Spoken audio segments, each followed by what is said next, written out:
My name is Kenneth Vilma. December 17th, 2010 marked the third day of my escape from Grosvenor Penitentiary in Chrysalis, Michigan, and my second day in the Wolf Paw State Forest with another convict, Ron Heil. We'd been on the run since paying off 2 guards to help us escape during a work detail on the side of Interstate 60. Our plan had been to move on foot for 3 days until we reached a safe house in Lemus.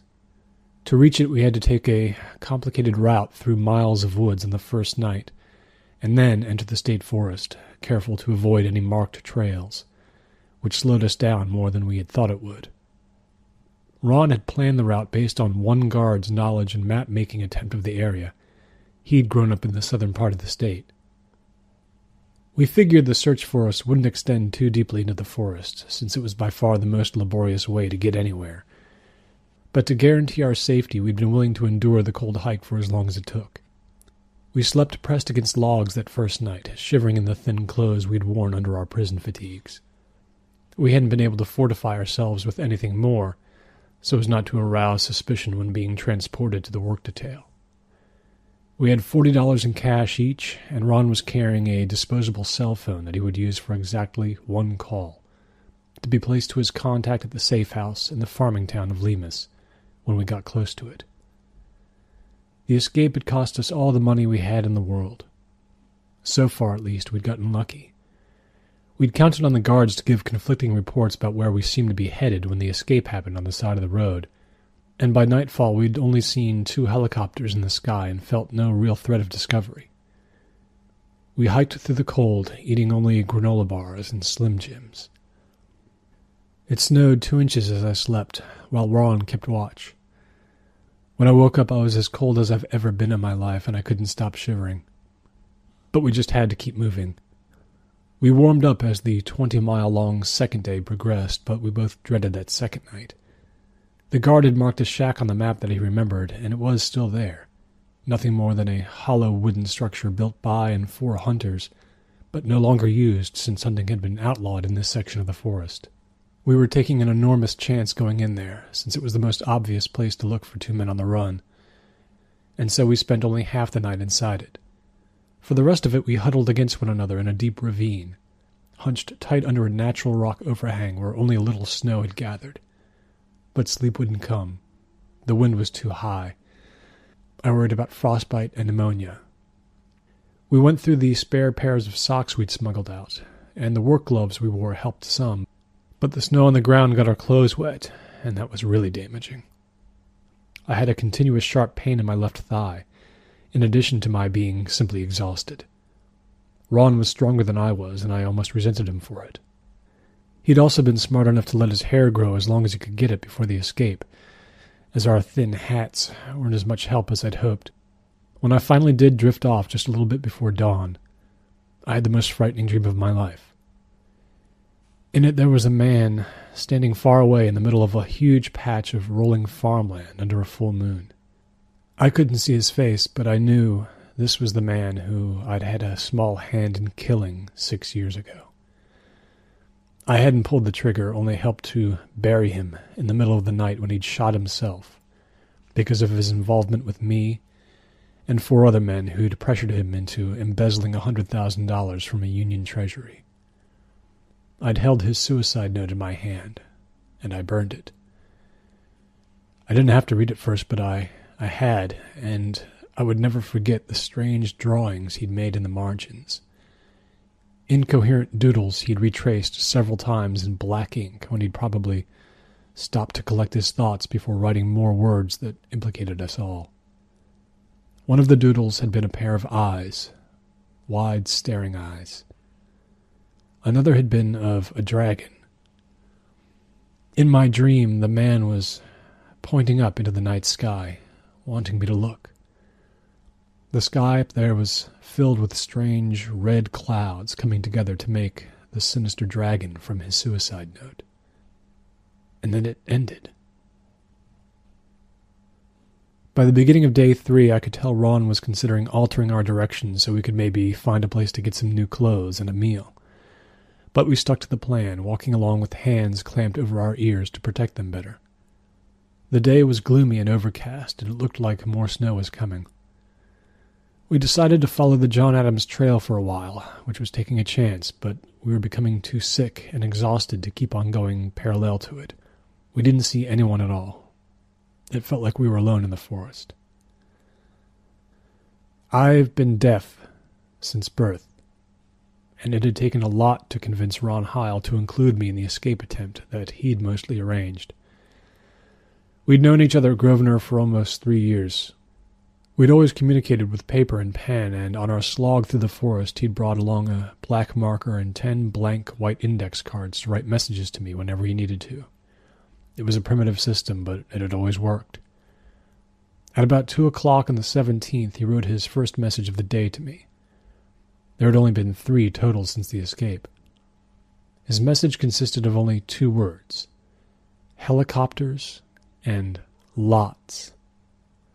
He pointed up at the sky and crouched down off the trail a bit, frowning. I couldn't see anything up there. The helicopters he heard weren't passing directly overhead. Ron was motionless for such a long time that I tapped the ground to get his attention and looked at him quizzically. He just held up one finger to suggest that I wait. There must have been still more helicopters going overhead. Ron scanned the sky suspiciously.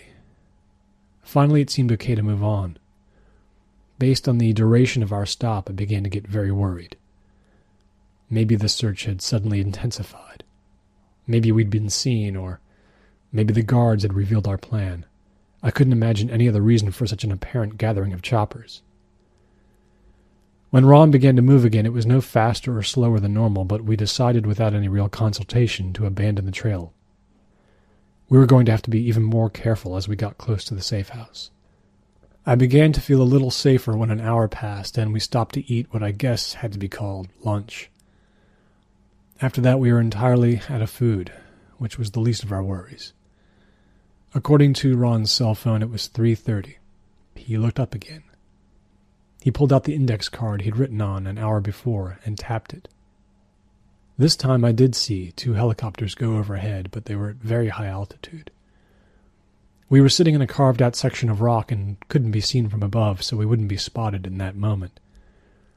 Still, it felt like we were being closed in on.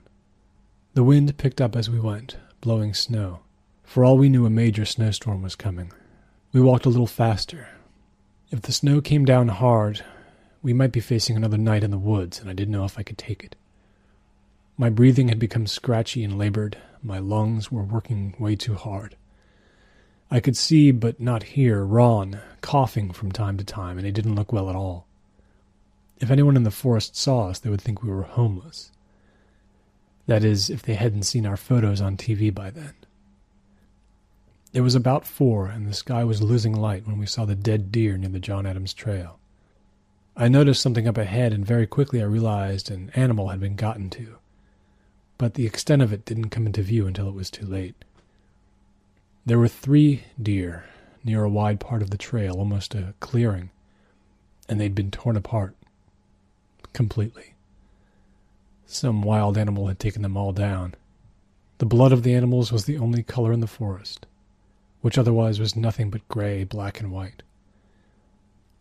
The scene was such a mess that we didn't even want to walk through it.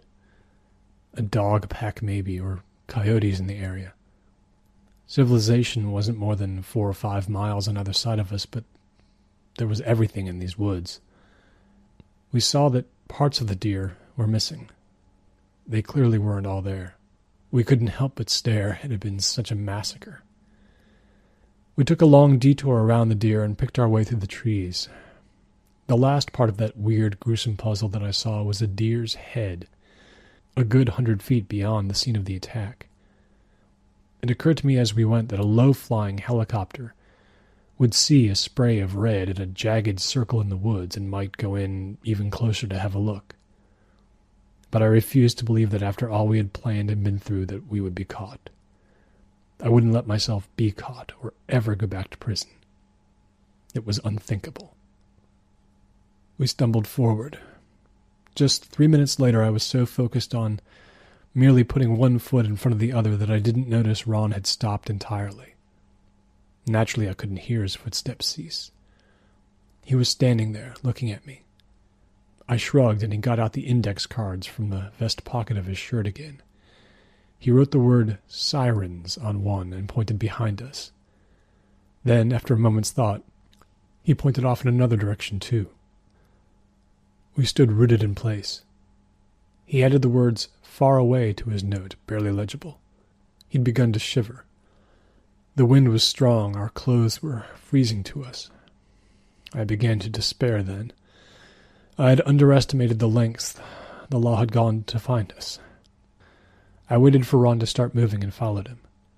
He was looking at the map intensely. He stopped very soon and waved me over to him. He traced a finger along the map and showed me how, if we got back on the John Adams Trail once more, we could obviously save a lot of time. And he traced his index finger off it at one point to show how we would diverge from it about a mile from our destination. He looked at me, waiting for some kind of response. His eyes had gotten very wide, like they sometimes did when he became a little frenzied, overly intense about something. Sometimes I could see the anger there, how frightening it might become, and must have been to bring him to Grosvenor for a 7-year sentence for battery, his third conviction for it. His breath billowed out of his mouth. At some point he'd gotten a deep scratch on his neck, probably from a passing branch, and blood was frozen to it. Without thinking too much about our options, I nodded. Just moving fast felt good. We had to try it. The clouds overhead were ominous, and it was getting dark. 10 minutes went by, and the woods only got deeper. We'd made a navigational mistake. Ron kept shaking his head, and I saw that he was getting more and more frustrated. We'd just seen the trail when coming across the deer, but now we'd lost it in an attempt to shortcut our way over to it, and it felt like we were veering off. We stood there and looked around. There was no sign of a true break in the trees, nothing. To our right, the terrain plummeted downward dramatically into yet another deep ravine. Ron pointed with some confidence after a while, and we started again. I saw his lips utter a string of profanity, and he motioned that he was hearing more helicopters. This time I again saw 2 of them going overhead. I couldn't tell what kind they were, but there were no searchlights. It started to snow, very lightly. We finally caught a break, though. Suddenly the slowest and smallest part of the Dry Gun River, which ran parallel to the John Adams Trail in this part of the forest, appeared on our left, where according to the map it became Rickendale's Stream, and I felt safer somehow knowing that we were on the right track.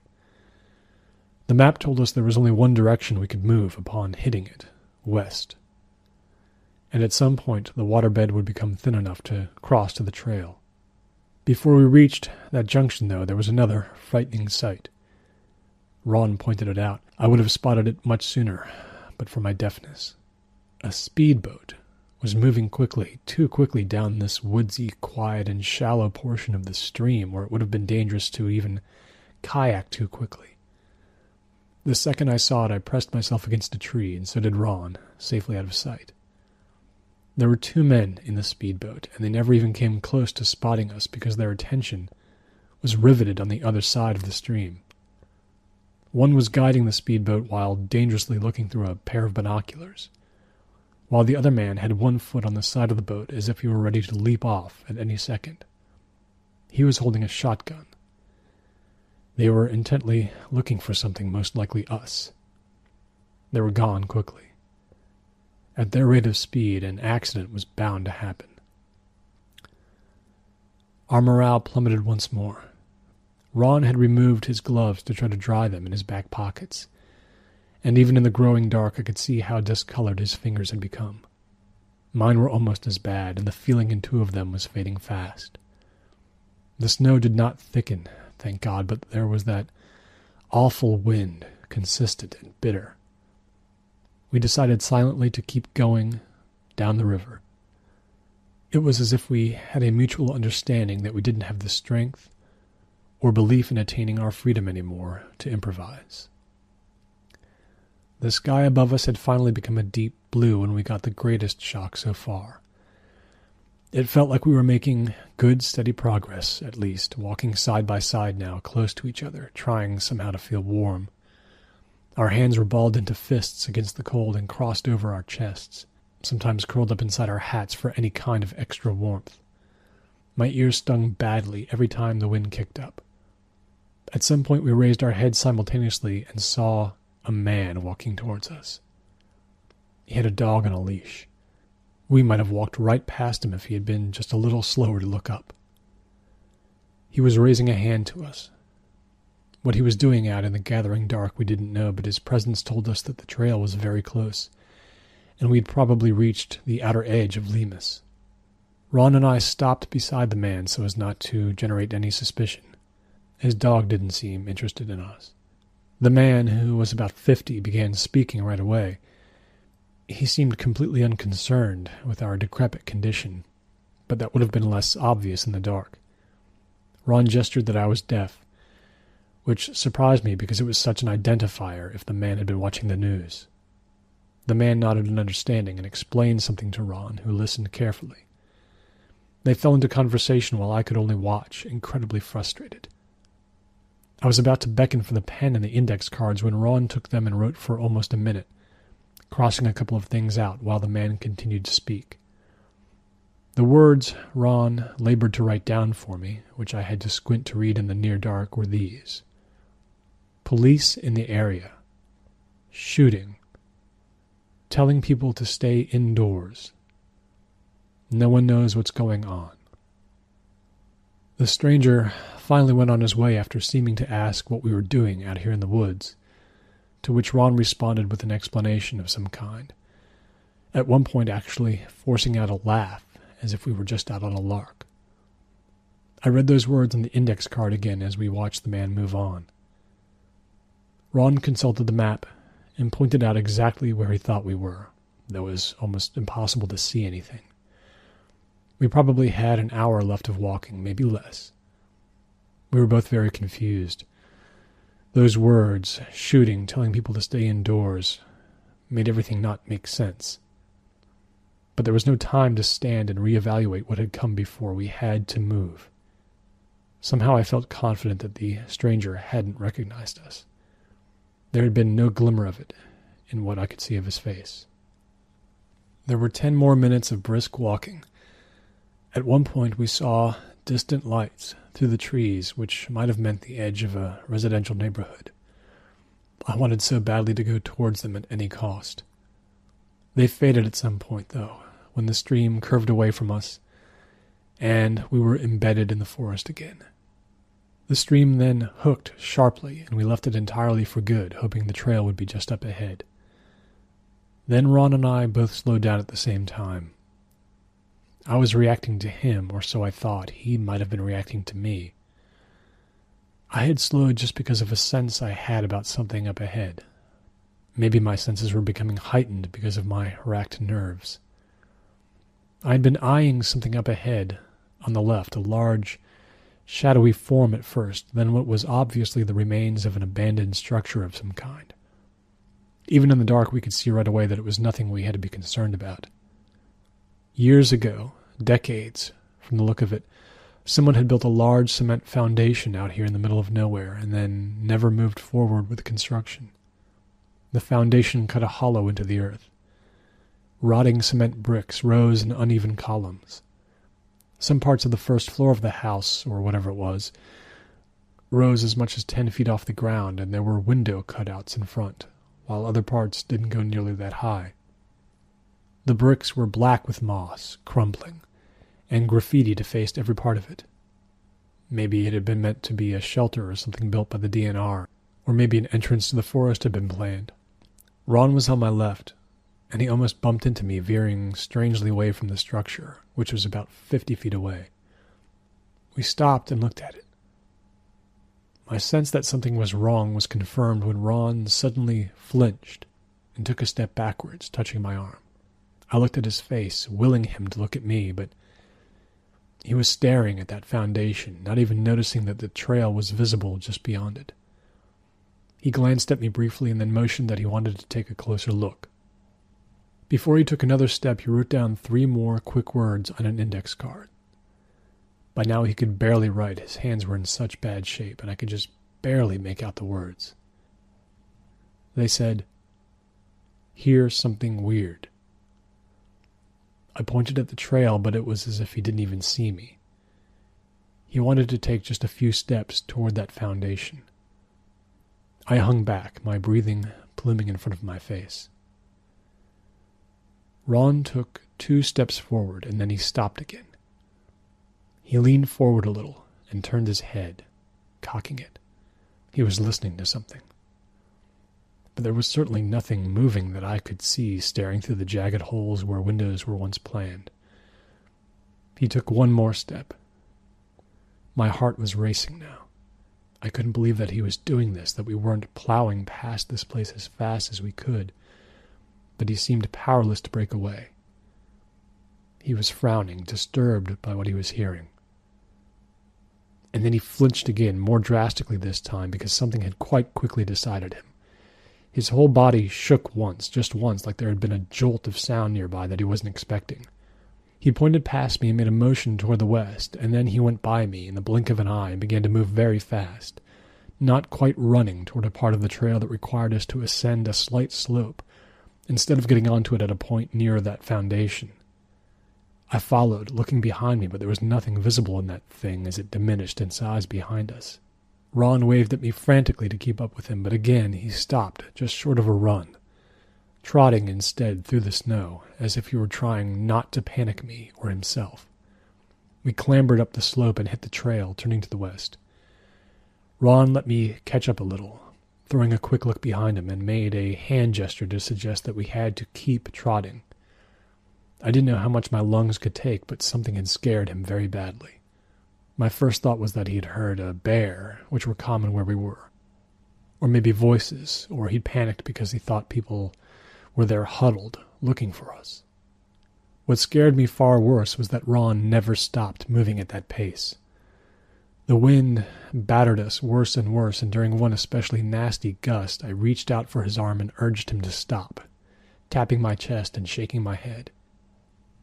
Reluctantly he did so, staring back down the trail into the dark. He let me catch my breath. Then he reached forward, grabbed my shoulders, and got his face close to mine to seize my attention. It was then that he physically pushed me forward. I understood at that moment how urgent the situation was, and we started again. This time I made a conscious decision not to look behind me. I would just run. In my panic, I actually got a little bit ahead of Ron. I think now that I was trying to show him I understood the situation and I would not let him down, so I led the way, keeping my eyes rooted on the path. I became aware of seemingly random patches on my body which had no feeling at all anymore. A part of my left thigh, a patch of skin on my back. I locked my eyes on the trail so as not to lose it, moving fast, and tried to mentally will my blood to circulate faster to stave off the frostbite. I can't say exactly how long I let us. I slowed only when the wind kicked up, bending the trees in every direction, and once when my right foot connected painfully with a branch on the ground. I would guess I kept my focus for 5 or 6 minutes, and then the pain in my lungs was just too great. I remember looking up into the sky and noticing how quickly full dark had come. Then a pain began to stab me in my side, and I turned to gesture to Ron that I had to slow down. But Ron wasn't there when I turned. He was gone. I looked around rapidly left and right, but there was no sign of him. We were in a thick stretch of woods, and visibility had become minimal. The trail disappeared into nothingness. I waited no more than 30 seconds, and then I began to backtrack, staring down at the snow and my footprints, the only ones on the trail now. The wind, though, so constant now, was blurring them, and I had to bend closer to the ground just to decipher them. Every time the wind surged, it made it more difficult to track my path. I kept going, but there was no sign of Ron's prints for some time. Finally, I came across an area where everything was lost, in a patch where the snow had been disturbed in several places. I saw a very tiny glow in the snow and bent down to pick up the cell phone that Ron had been carrying. It was freezing cold to the touch, caked in snow, but it was still working. At some point, I don't know when, he'd turned it on. and now he was gone. I could see nothing in the trees. We'd been on level ground, so there had been no sudden fall in the dark into a ravine or a depression. I was afraid to make any sound, but I finally cried out for Ron and waited. And waited. I went into the trees on both sides of the trail, but fear kept me from going too deep. I looked for signs that he had been dragged off somehow, but visually it just wasn't possible. It was just too dark, and there was too much wind. I cried out just once more. My hands were claws, my fingers losing sensation. My ears and my nose stung painfully. Snow was clinging to my face where the wind had tossed it, and parts of my cheeks had become painful as well. I wanted to turn the cell phone off just to crush its feeble glow because it made me feel visible, exposed. But first I managed to call up the only phone number stored in its memory, and I pressed send. After a moment I saw the word connected appear. Unable from birth to form clear words, I said nothing into the receiver. It was only a desperate attempt to send some sort of communication to the safe house. I cut the call off and turned and headed forward again.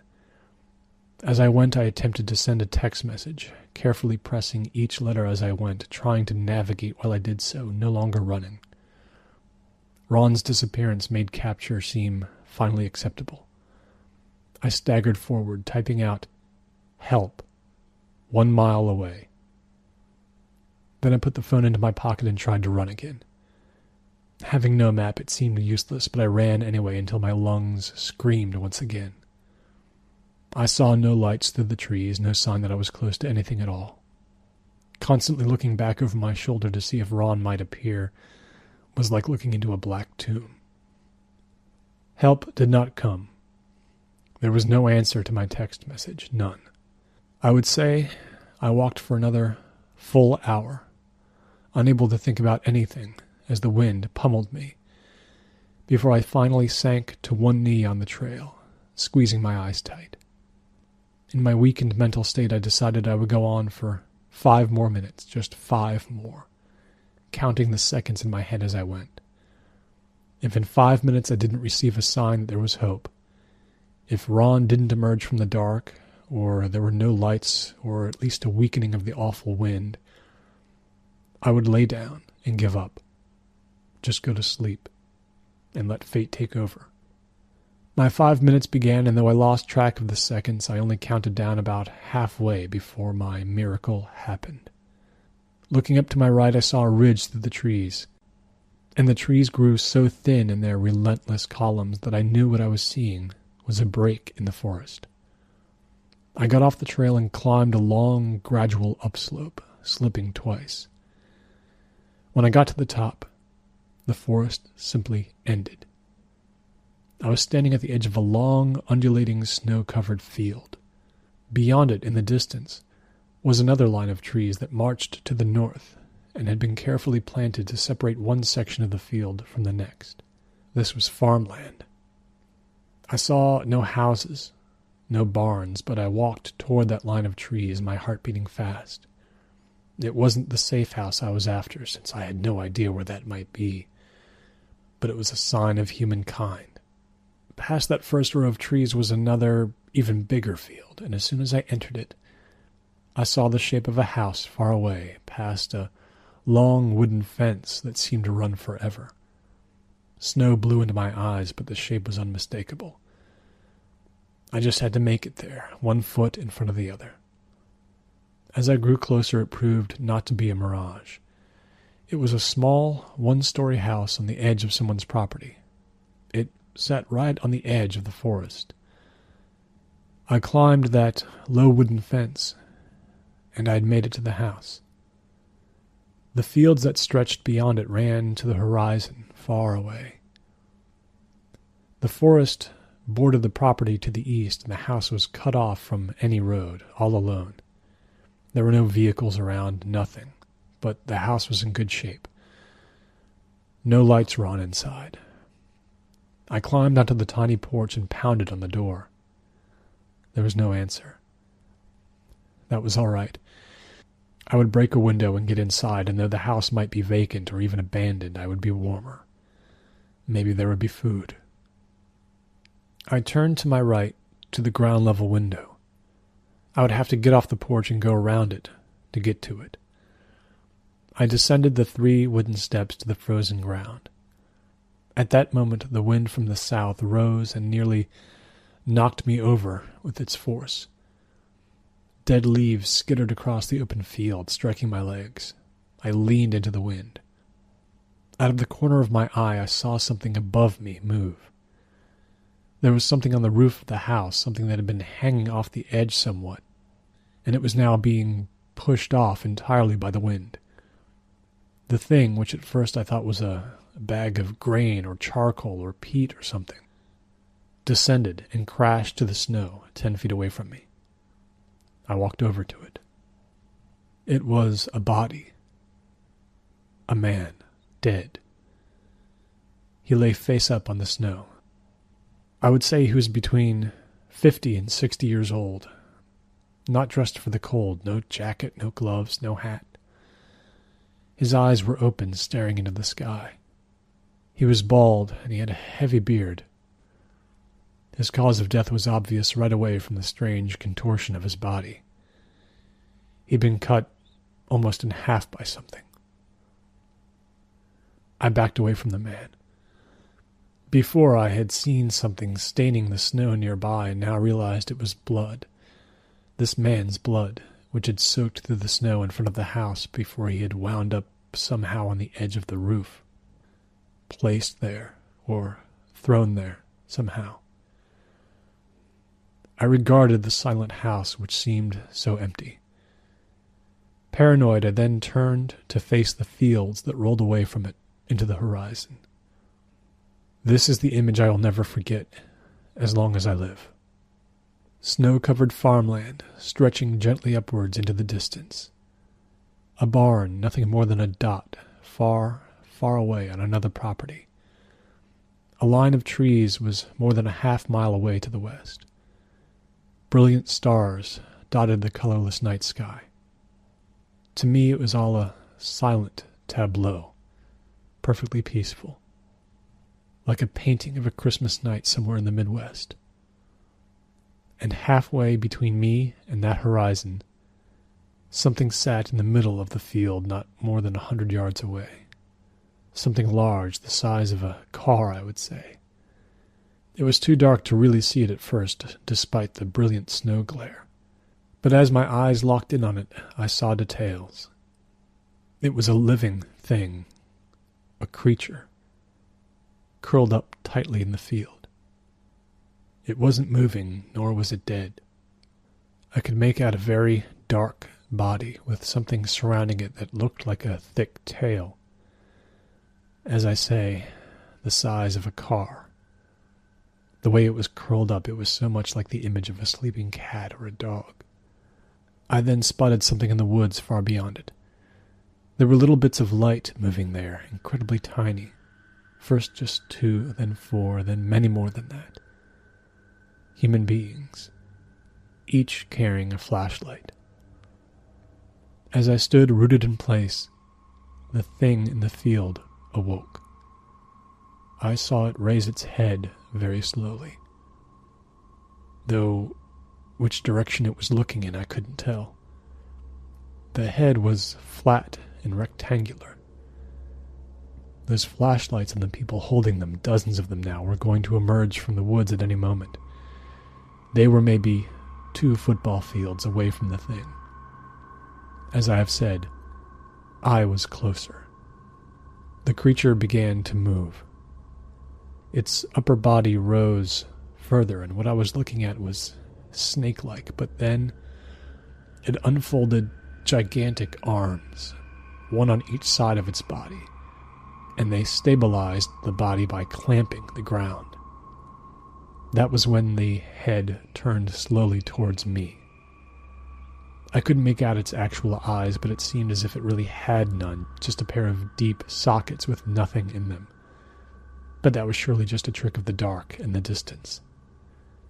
There was a hideous moment where we were connected visually, me and this thing that had crawled or climbed or descended from someplace unknown. But it couldn't have been what Ron had sensed in the forest. It couldn't have been that fast. My last conscious thought was that this was not the only creature roaming the forest that night. The thing's torso, fully extended, rose probably 10 feet off the ground. Given the choice to move toward the people in the woods or move towards me, it chose me. Its lower half began to slither in my direction. Its arms released their tight grip on the earth. I turned and ran onto the porch, and assuming the front door would be locked, threw my weight as hard as I could against it. The door buckled against the frame but did not give. I turned the knob frantically, and yes, it was locked. I shoved my numb right fist through the window pane above the knob and felt bones break. I switched hands, flailing about with my left until I could turn the knob from inside and open the door. I remember pushing it inwards. I remember the darkness inside and seeing a pair of boots on a wooden floor. Then I dared to turn my head one last time. The creature had covered almost that entire distance and was perhaps 20 yards away from the porch. Its black body was fully extended as it slithered over the snow. I saw it for 1 second, and then I was inside that house. And that is absolutely the last thing I remember. The trauma of whatever happened next is buried somewhere deep in my mind. The doctors don't think it will ever come for me, even in my dreams. They think I'm safe from ever remembering what I experienced in the seconds after I got into the farmhouse. But they don't know for sure. I was not returned to Grosvenor Penitentiary. I live now in Constantine Hospital in the state of Ohio. I was moved here for a time because it has special facilities for physically handicapped prisoners. I lost an arm and a leg that night. In addition, 3 toes on my left foot were taken by frostbite. No one's ever told me how they saved my life. I told them not to tell me anything. When I awoke in the hospital 2 days after the attack, one of the policemen brought me a pen and a piece of paper and asked if I could try to describe what I remembered of the thing that had come for me. My hands were still being treated for frostbite, which would have made writing difficult enough. Making it almost impossible was that I had retreated so deeply into my own mind for protection from my memories that I didn't even fully understand where or even who I was. Apparently I took the pen and, before I slipped into unconsciousness again, was able to scrawl only a single jagged word, and that word was claws.